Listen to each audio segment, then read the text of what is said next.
Acts chapter 12, beginning in verse 21. On an appointed day, Herod, having put on his royal apparel, took his seat in the rostrum and began delivering an address to them. The people kept crying out, "The voice of a God and not of a man." And immediately an angel of the Lord struck him because he did not give God the glory, and he was eaten by worms and died. In 2 Timothy chapter 2, beginning in verse 1, "You then, my son, be strong in the grace that is in Christ Jesus, and the things you have heard me say in the presence of many witnesses, entrust to reliable people who will also be qualified to teach others." I welcome you to another episode of Ministry Matters That Matter. I'm at the location of the Lads to Leaders National Convention in Nashville. And usually each year I go to the Atlanta National Convention, the one in Nashville, and then in Colorado. I have worked with Lads to Leaders for many, many years, primarily as a speech coach and as a judge. I've also done some work with puppets along the way and a little bit with song leading, but most of my background has been in speech.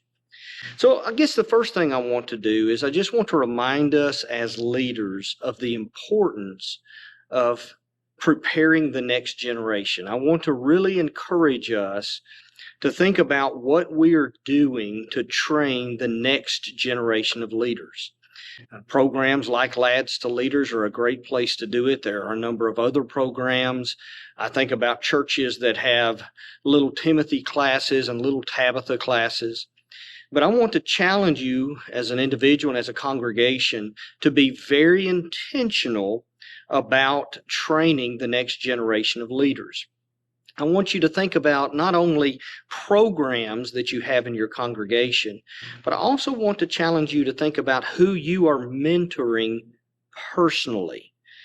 Think about some people in the congregation, some young men, some even older men who you think have some potential to be leaders, and make it your mission to try to be an influence in their lives. I think about Timothy, who did not grow up with a father of faith, and Paul stepped into that void and mentored Timothy, and others stepped into the void and mentored Timothy.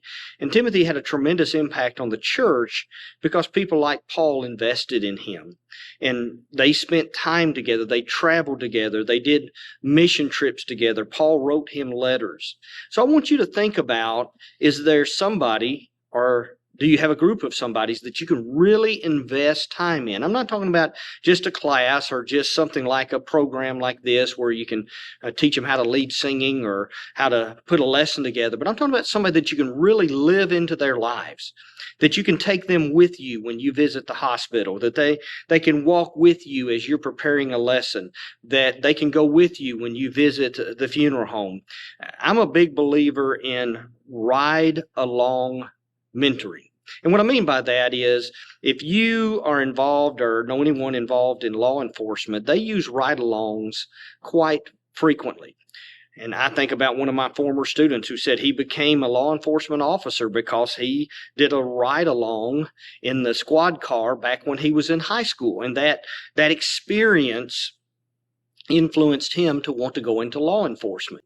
We need to open the veil and let some folks into our inner world and see how we do things and why we do things and mentor them. And that can be young people, it can be middle-aged, it can be older. I just want to challenge us to be intentional. As you think about 2 Timothy chapter 2, taking what has been passed on to us and passing it on to others. So I just want to encourage that and reinforce that.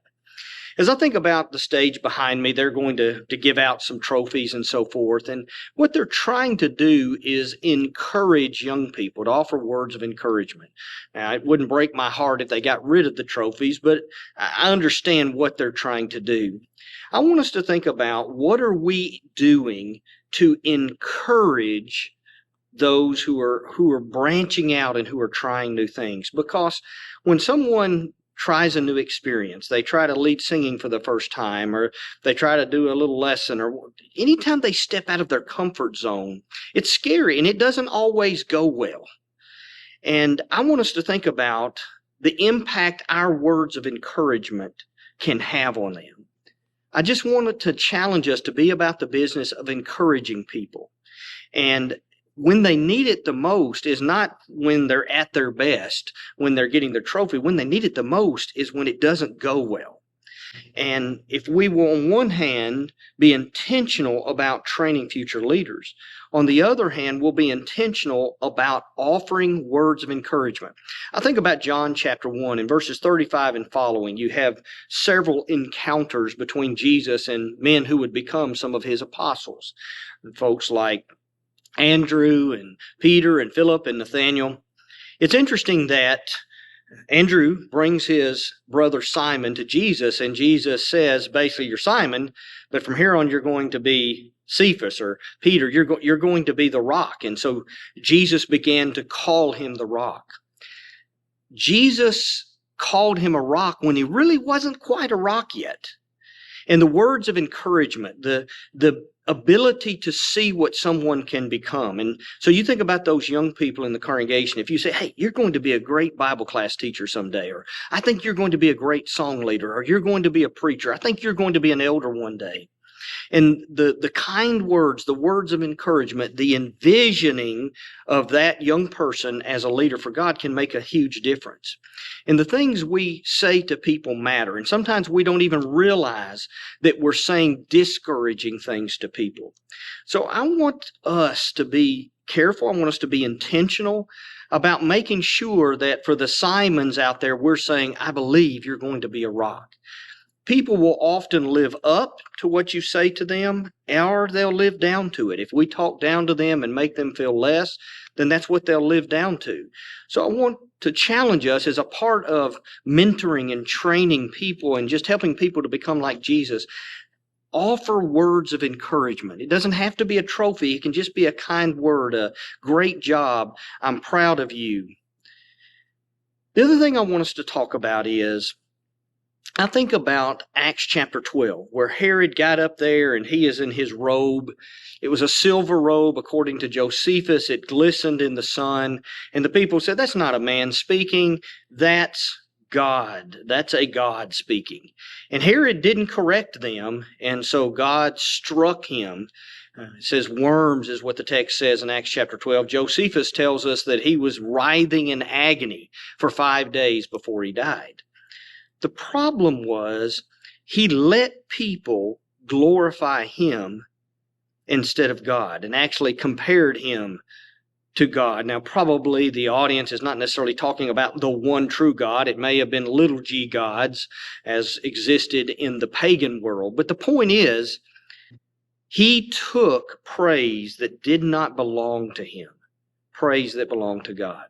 One of the things I'd like us to think about as ministers is that we don't do what we do for notice. We don't do what we do to be recognized on a stage. We don't do what we do to be bragged on. So we need to live that personally.